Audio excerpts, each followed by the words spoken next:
these very fiery speeches, often violent speeches, violent rhetoric that he's using in speaking about the troops. You know, he's saying, if they come here, if they make it into our settlements, I say lift the sword and slay them. Which I also thought was interesting, because in the book it talks about, he's like, you guys think that I'm just like Mr. Violent guy, but I say things to exaggerate because I'm not a very good speaker, and I try so hard. I'm really actually quite careful, and you guys are just taking me at my face value when I tell you to like go kill people. Yeah. When I found that quote, I could not believe it. I was like, this has got to go in the book.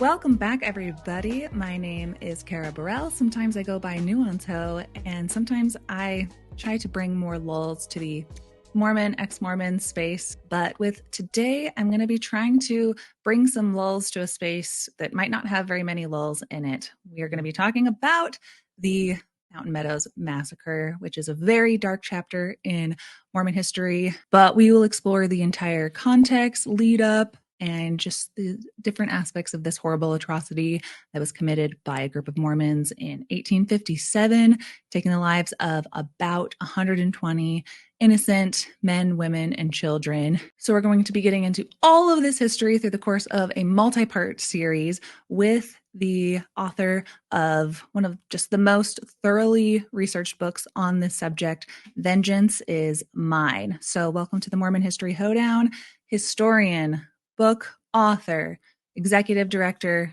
and publisher at Signature Books, one of my personal heroes, Barbara Jones Brown.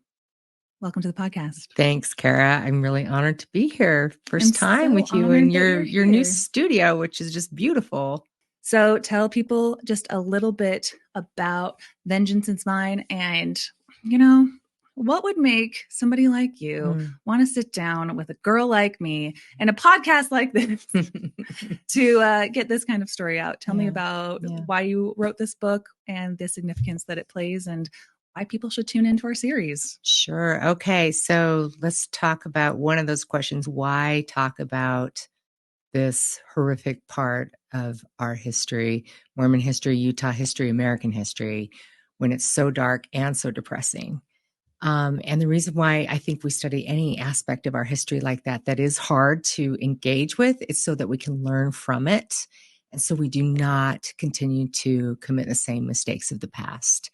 So it's important to learn from those things. So any aspect of history that's tough, it's worth engaging with. And so that's why this book is very important to me. The work that we've done on it is very important to me. And being able to talk with it as far and as wide as I can with anyone who wants to hear more about it is really important to me. And I'm grateful that you invited me here, Kara. I am so grateful that you agreed to do this series with me. And I know from listening to your interviews with John and Mormon Stories and various other interviews, I was just really excited that you wanted to do this as thorough as you've probably ever gone into, because we're going to make this multi-part and go over as many aspects as possible. And I'm just so grateful that you wanted to spend a lot of time on this, because I've been doing various podcast interviews, which is fantastic. But when you only have an hour or two to cover a subject as vast as this, you really only skim the surface. So I'm really excited to do a deep dive with you and do several different episodes going deep into everything about this history.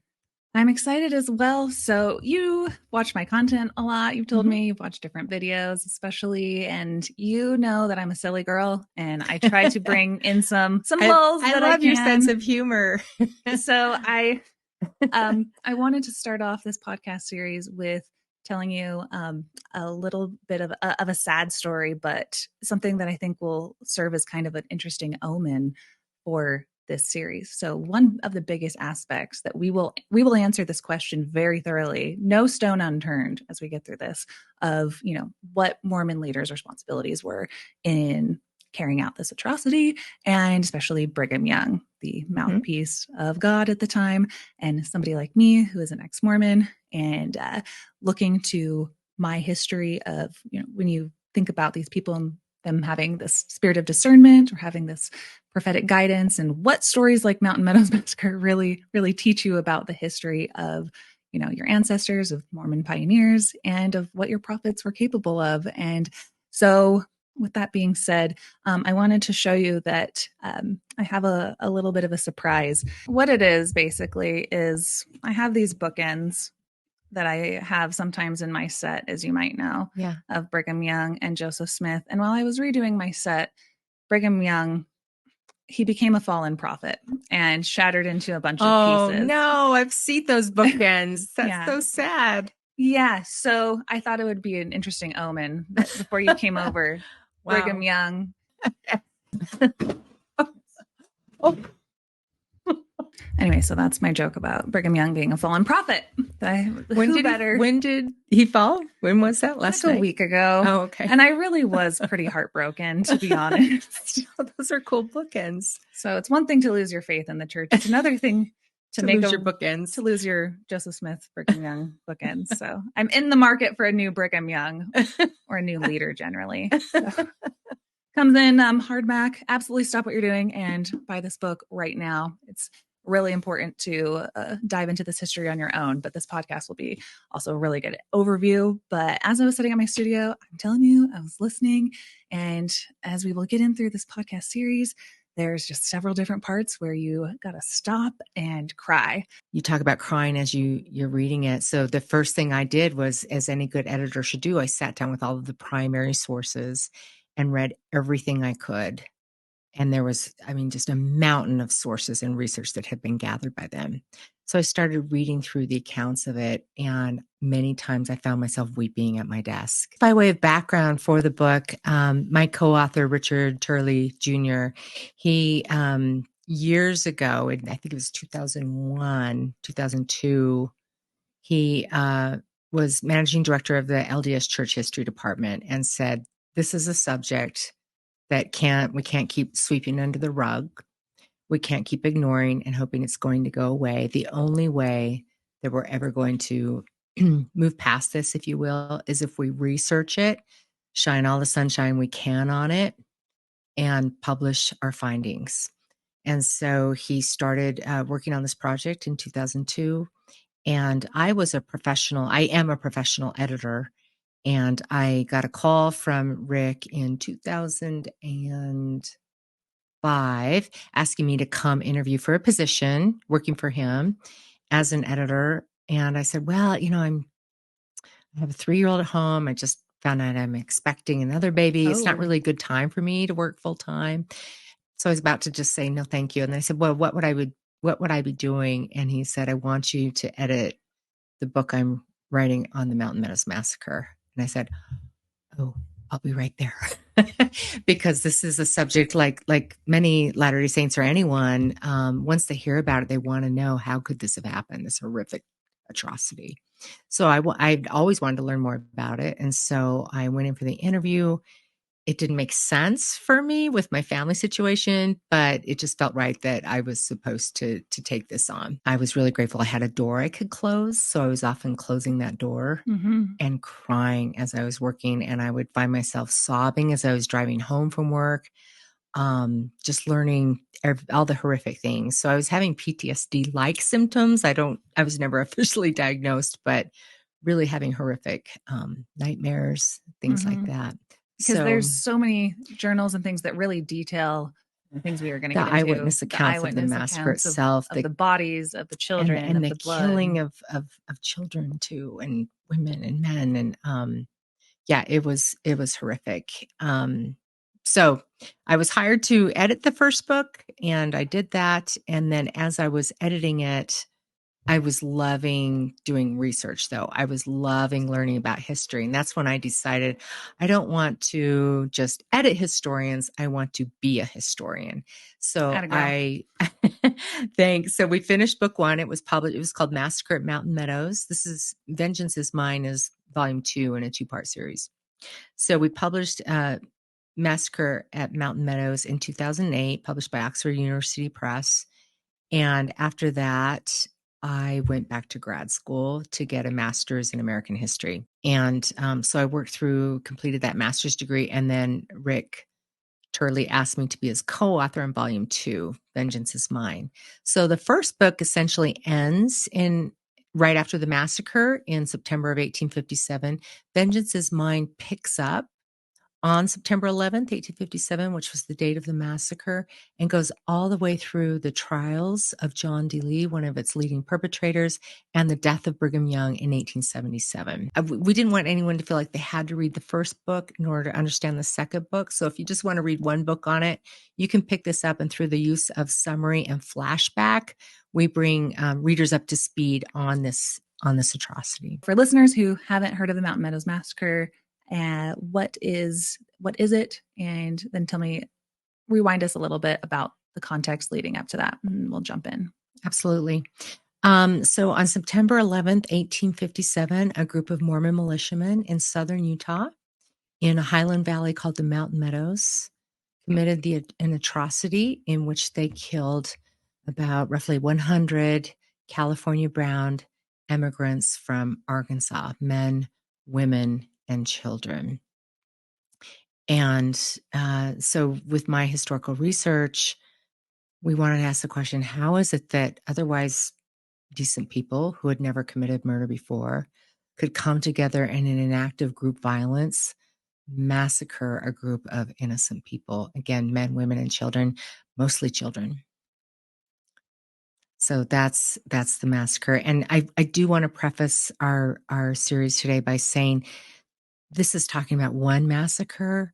It's important to always point out that there were many massacres of people in the Americas during this time, and most of those were of Native Americans. Right. And so when we talk about Mountain Meadows, I don't ever want to forget that there were others and far more extreme and more numerous of Native Americans in our nation's history as well. Mm-hmm. Yeah, thank you for providing that context. Yeah, so in terms of like perpetrators and acts taken against innocent settlers and Mormons committing these types of heinous kind of violence, where does this rank up there in American history? So this isn't, I think any massacre is horrific. It's hard to say, well, this one's the worst and this, they're all horrific. In terms of numbers, the largest massacre in American history we know of was the Bear River Massacre, which actually also took place in what was Utah Territory in 1863. And that was when a group of federal soldiers, Army men, responding to complaints from local Mormon settlers about Shoshone raiding of their cattle and so forth, and conflicts, responded by wiping out more than 400 Shoshone people. They're all bad. I don't like to rank them like this was the worst, this is this, because they're all horrific. But that's the one that we know of, that it was the largest number of people. Most of those massacres were committed by the U.S. Army. Mm-hmm. So what makes Mountain Meadows unique is that it was committed by a group of civilians, if you will. Yeah. Not the U.S. Army. Yeah. And I hope that throughout the course of our series together, we can talk a lot more about the relationship between the Mormon settlers, U.S. government, and the indigenous populations. Because dedicate a whole episode to kind of just that. Yeah, all those factors come into play. Definitely. All of those peoples come together in conflict, and that leads to this horrific atrocity. Mm-hmm. Yeah. Take me back to, tell me the context, Barbara.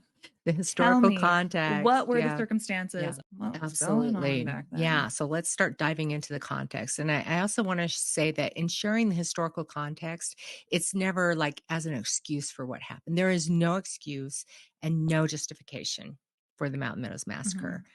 But by understanding the historical context that led to the motivations and the mindset of people, we can understand how we can avoid those same kinds of mindsets that could lead to violence today. So that's, again, important to understand the historical context. Thanks for bringing that up. And I also just wanted to add, since we're kind of at war or potentially on the verge of war, or our country has been in a lot of war, context is really important to understand, because would you describe what the Saints were kind of going through? They viewed as a war against the federal government. Yeah, I mean, what happened in 1856 and 1857 into 1858 is called the Utah War. It was a war, and this was a war atrocity.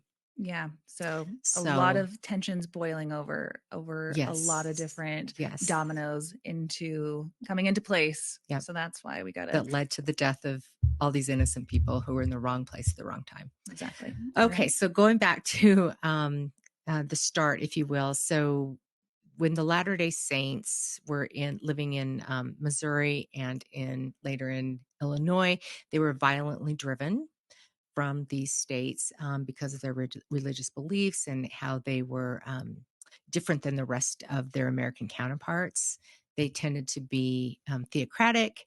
They tended to be and vote in block. They started practicing polygamy, and a lot of things like that put them at odds with their counterparts. So they were violently driven from Missouri and Illinois. In 1844, two of their leaders, their primary leader, Joseph Smith, and his brother Hiram, were killed in prison by a mob. And all of these things led to the Latter-day Saints leaving what were then the borders of the United States. They wanted to leave the country and be free outside of the US to practice their religion in peace. So they leave and travel 1,500 miles to the west, trying to escape the United States. They arrive in the Salt Lake Valley in 1847. Not long after they arrive in 1848, there's the US Mexican War, in which the United States wins that war. And through the Treaty of Hidalgo, all of the land in essentially the Western United States today was ceded and became part of the US that was taken over from Mexico. So the Latter-day Saints soon find themselves, after having traveled 1,500 miles to escape the border of the United States, they soon find themselves back in the United States again. So initially, Utah was created as a territory in 1851, not as a state. Territories could not elect their own leaders. They were essentially like colonies. And so the federal government appoints the leaders over the territories. So Brigham Young is appointed as territorial governor and superintendent of Indian Affairs by the President of the United States. Half of the appointees, though, are non-Mormon. And very quickly, we start to have conflict again. These non-Mormon territorial appointees, they write back to Washington, D.C., to the president, and they say, the Mormons, they're a growing theocracy. They're not a democracy. Brigham Young is the president of the Church of Jesus Christ of Latter-day Saints. He's also the governor, so there's no separation of church and state there. They complain that the Mormons are preaching polygamy as a religious tenet and that people have to enter into polygamy, which goes against the American mainstream value of monogamy. And they're saying that Mormons are forming alliances with Native Americans, local Native Americans, and poisoning the Indians against the United States. So they're writing these kinds of letters back east and complaining about the saints. And for their part, the Latter-day Saints feel like these leaders that are appointees over them don't agree with their values. So in January of 1857, the Utah legislature writes a memorial or a petition back to Washington, D.C. and says, if you keep sending us leaders that we don't agree with, we're going to send them away. One member of the legislature describes it as practically a declaration of independence.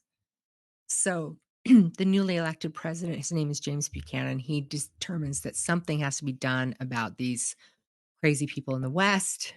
And he decides to replace Brigham Young as governor and send an army with that replacement to occupy Utah territory in early 1857. And for, any foreign listeners to the podcast who may not be super familiar with America, but I think they could probably guess, America has had this real manifest destiny attitude for Yes, a while. absolutely. So, what was like the context of the US government either, needing to have the Mormons like on their side to help or Yeah, getting them out of the way. So great what were the question. tensions that kind of were Yeah, coming up as yeah, people were trying to go sea to shining sea? exactly. Yeah, that I'm so glad you bring up manifest destiny. We talk about that in chapter 2 of the book, of course. But at I've read it first, very impressive, your knowledge of history. So at first, the federal government is pleased with the Latter-day Saints' mass migration to the West because they don't know yet about how theocratic it's going to be. They don't know yet that they're practicing polygamy.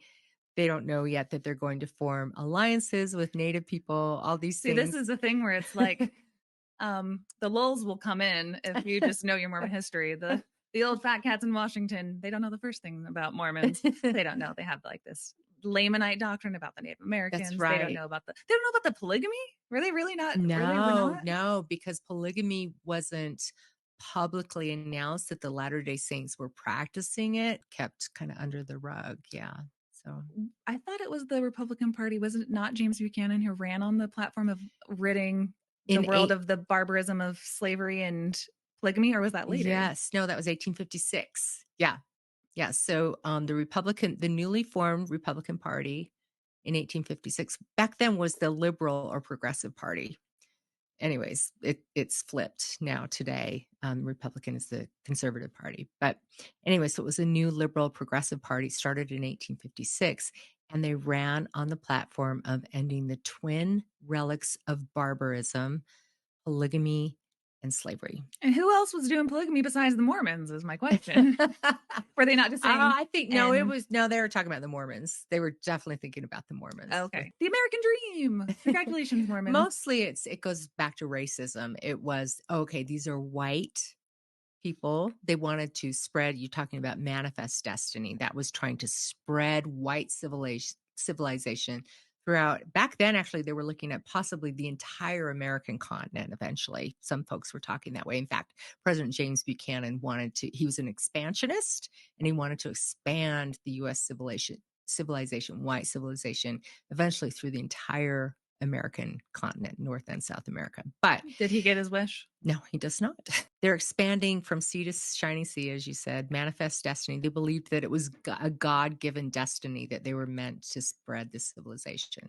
So when the Mormons start leaving in mass, they're white, right? They're European Americans. They start heading into the West. They're like, great, okay, we need people to colonize these territories this territory that we've just received from Mexico. And so at first they're like, great, okay, they're going to help colonize these areas. We want more white settlers to move to the West. But then when these federal appointees I was telling you about, they start reporting that there's polygamy, theocracy, and alliances with Native peoples, the federal government becomes concerned about that. And then combined with that memorial or petition I was mentioning that the Utah territorial legislature sends to the federal government, kind of sounding like they're threatening that they want to break off from the United States and form their own country.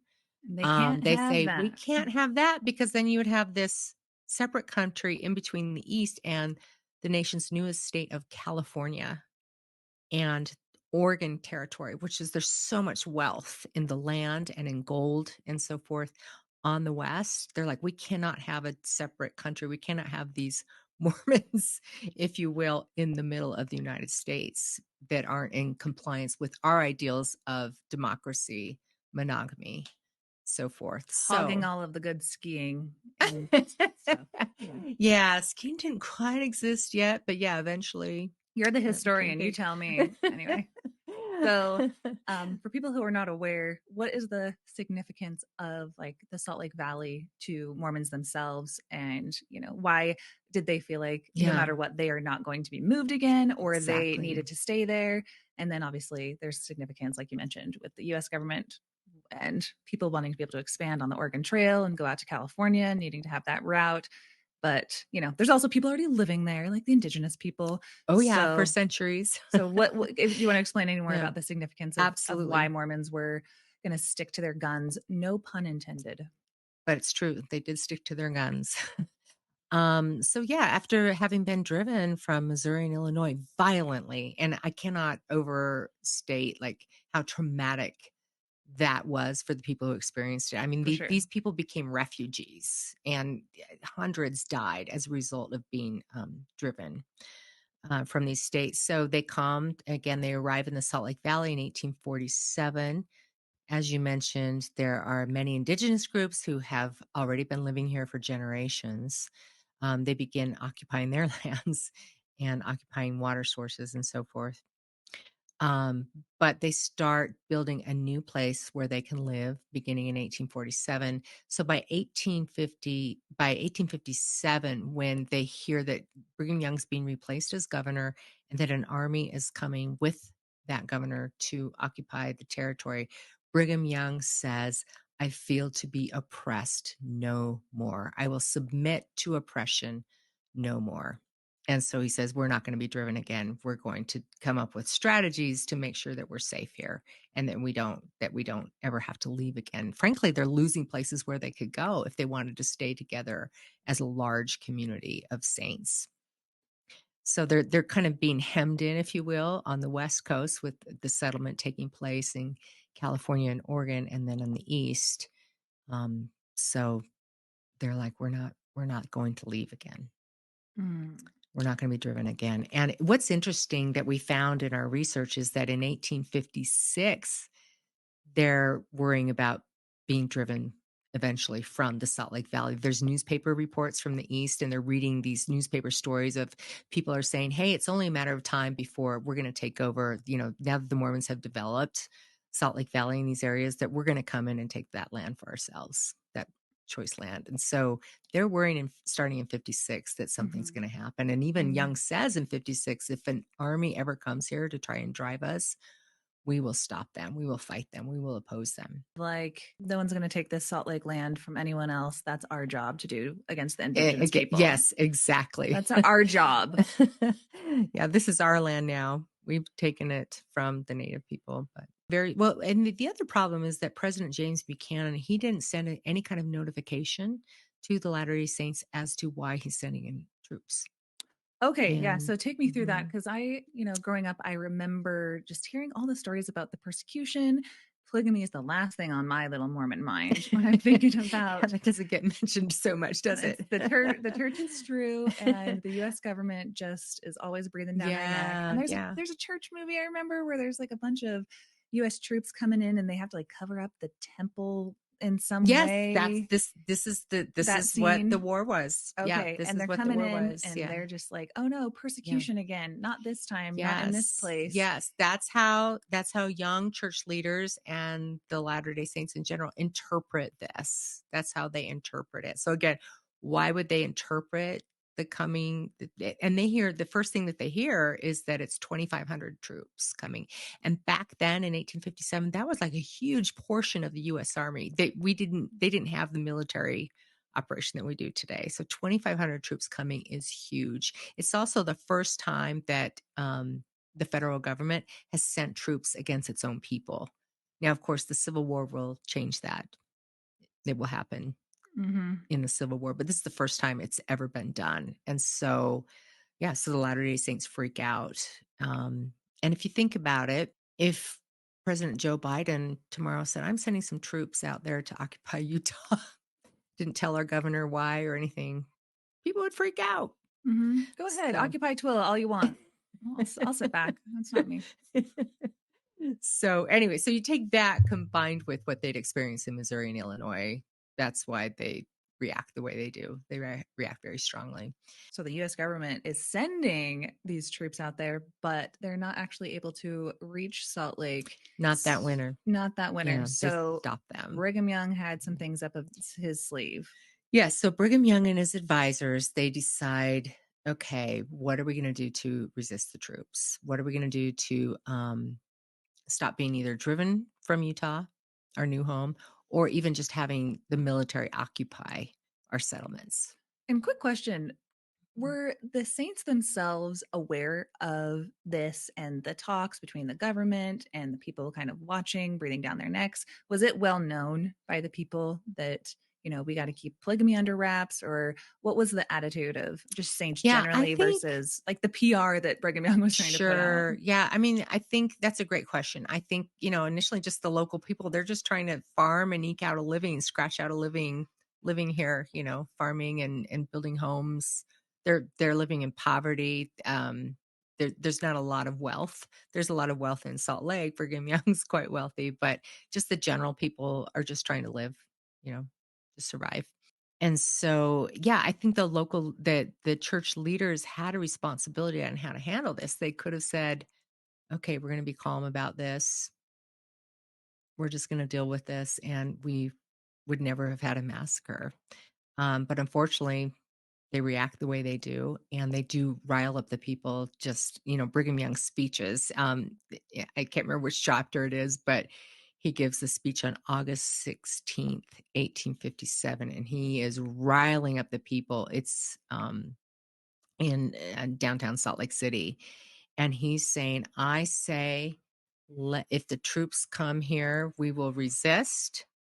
And those resistance strategies are they're going to burn their settlements, burn everything, lay their homes and their settlements in ashes, and flee to the mountains. And then just fight it out guerrilla style if necessary, but they do not want the troops to come in and occupy. If people want to look at world history, they can look at the Battle of Sebastopol, it's called, where people in Russia took this strategy and they burned down their settlements and left nothing for those who were coming in, the invaders. So anyway, so he's saying that. He's also trying to win Native American alliances with the local Native people, having them fight with him if they need to fight the federal government, or at least not fight against the Latter-day Saints. So they go to Native people and are trying to, strengthen their alliances and their friendships with them. Some of the Native Americans say, okay, we'll fight along with you. Others say, well, we'll just go up in the mountains and then let you to the federal government and you fight it out, and we'll just come back and see who's the winner, which is a very wise response. So that's one of the things that they plan to do. Another strategy is they want to stop the troops on the plains, if you will, so they cannot enter Utah's settlements. So the Young sends Mormon militiamen. They ride out into what is today Wyoming, and they burn the grass in front of the approaching troops and their supply wagons and so forth, so that their animals, if they don't have fuel, if they have nothing to eat, they can't progress. And so their animals die. And they also burn the supply wagons, the government supply wagons. And this is So there's all no part of Brigham's supplies. strategy. It's So part of that's his where you can't, strategy. that's where we know Mm-hmm. for sure the blame was placed on him as a prophet, where this was part of his strategy, that Yeah. it's the way that we get these troops off of our back for now. We keep them from coming in. Yeah. So what he says, and we quote him in the book, of course, but he says, if we can just keep the troops from coming in this winter. So Buchanan sends them in May of 1857. So they're making their way across the continent. There's no railroad yet. That doesn't come until 1869. So they're making their way across the continent using draft animals and horses. And Young says, if we can stall them on the plains this summer, or this winter, so if it starts snowing, they can't progress anymore, they're going to have to spend the winter on the plains.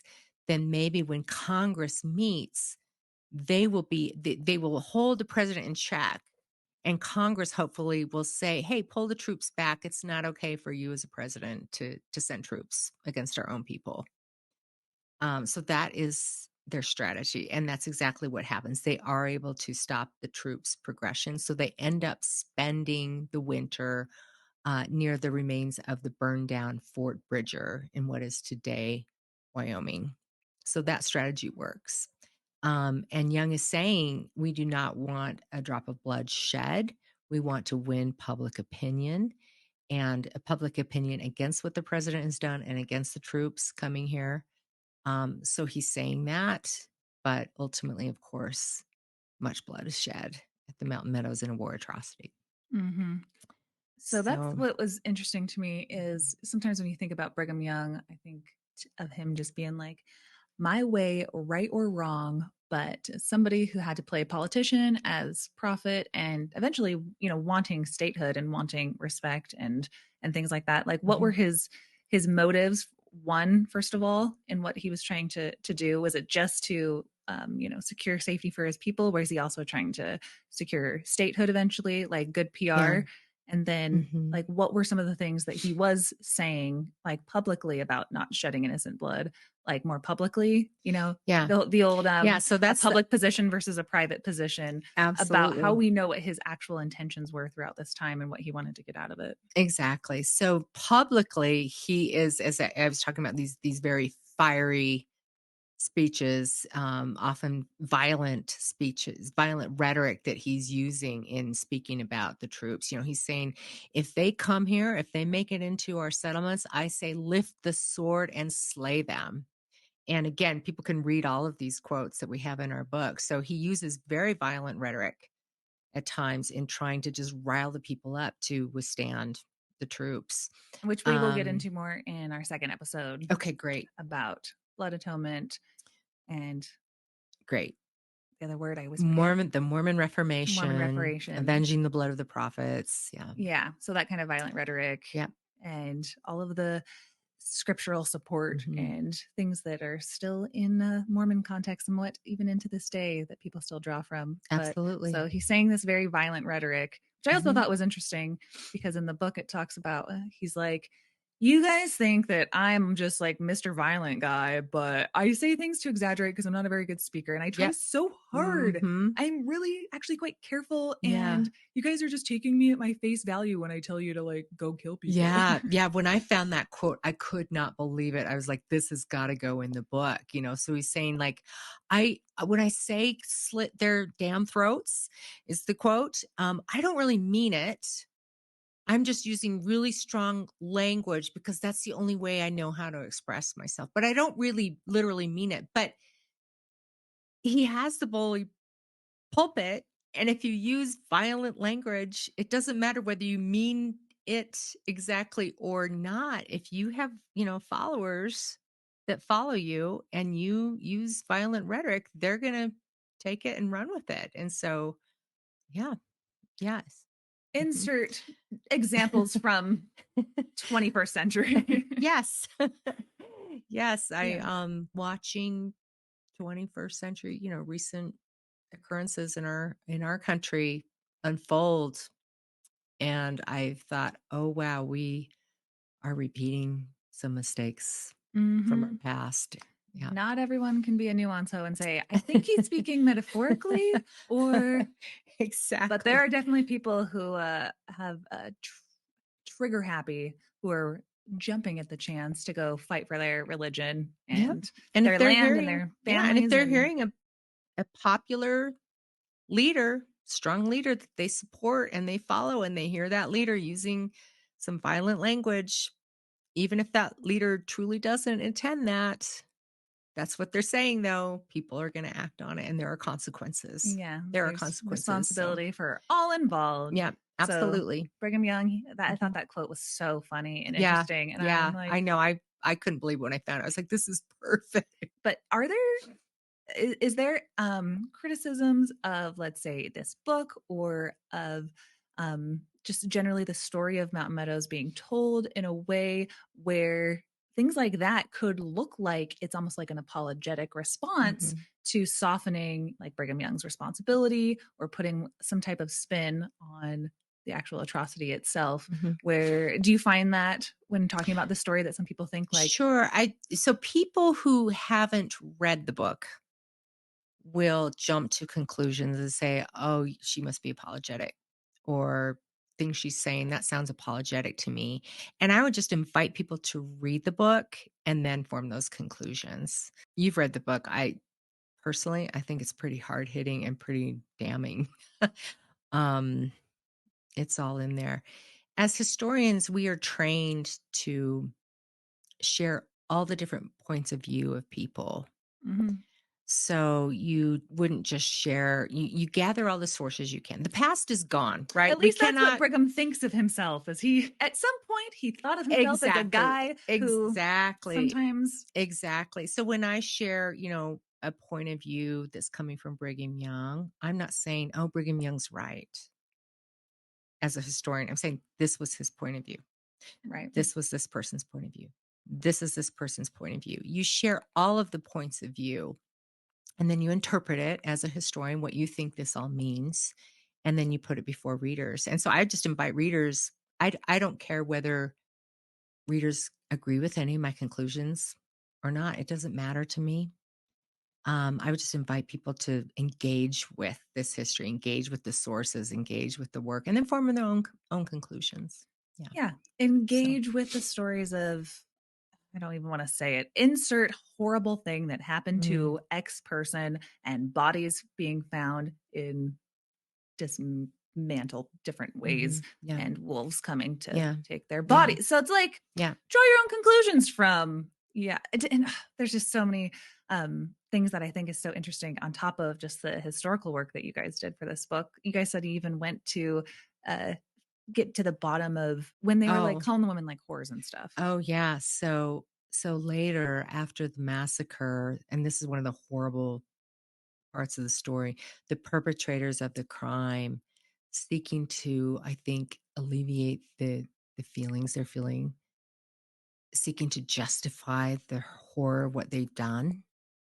They resort to victim blaming. And one of the things they say, well, these were people were rotten with the pox anyways. Rotten with the pox means they had venereal disease, as if that's any kind of a justification. But it's Mm-hmm. also not true. It was very important to us to debunk any of the horrible things that were said and spread, and lies and rumors that were spread by the perpetrators of the crime after the massacre. But yeah, a woman, forensic anthropologist named Shannon Novak, she wrote a book called House of Mourning, Mourning.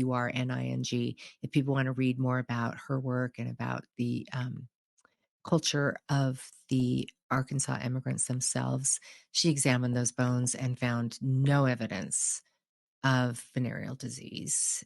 So we mentioned that in the book. So, Yeah. anyways, So I thought that was just important to bring up because, yeah, like, as a absolutely, historian, you have to say stuff like, yeah, we went from all these original documents and sources, draw your own hmm conclusions. This is what we hmm found. And the book itself is told in such an interesting narrative form. I told you on the Thank phone you. yesterday Yeah, about how yeah, it just feels like you're listening to an actual movie that yeah, just sucks you in, and it yeah. peppers all of the different, all of the different dates and timelines and weaves them together into like this masterpiece No, in thank audible you. form. But in addition to just how you weaved the book together, so interesting that for so long these people, not only did they die in this horrible way, but then they had these like Yes, slanders being told about them that is just not absolutely. fair. And so as a Yeah. historian, I know you have to be like, let's get the story out, let's draw your own conclusion though. But then again, it's like people have been drawing their own conclusions from things hmm that assuage their guilt for a long time, that's been Yeah, passed down. exactly. So So yeah, using historical research and forensic research, for forensic example, it's not just a anthropologists match. for the It's win. yeah, right. It's not just a matter of saying, okay, there's no historical documentation at the time. Like, well, I take that back. There is some contemporaneous sources that show that there was some conflict going on between this group of immigrants um, and the local Mormon settlers. But what we were able to trace is most of these horrible stories of these bad things these people were doing that came later, and they grew over time, and they were perpetuated and spread by the perpetrators themselves. Like venereal So disease. it was, yeah. Interesting. So it was very important to us to debunk everything we could, and basically we were to be able to debunk everything. And that's I've through my work, I've been working on this project for 18 years now, but through my work, I've been blessed to make a lot of friends with descendants of the victims, dear friends. And when I've asked them what I can do for them, one of the things they say is just make sure the truth about our ancestors is Yeah. told, the truth that they weren't doing anything wrong. And this book very much does that. It just clears them of all blame, all false rumors and so forth, and just shows that they were just innocent people in the wrong place at the wrong time.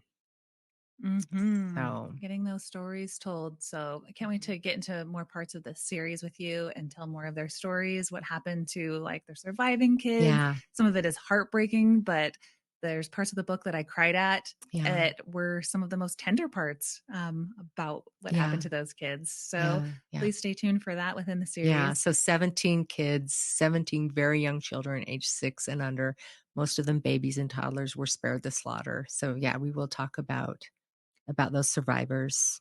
Yeah.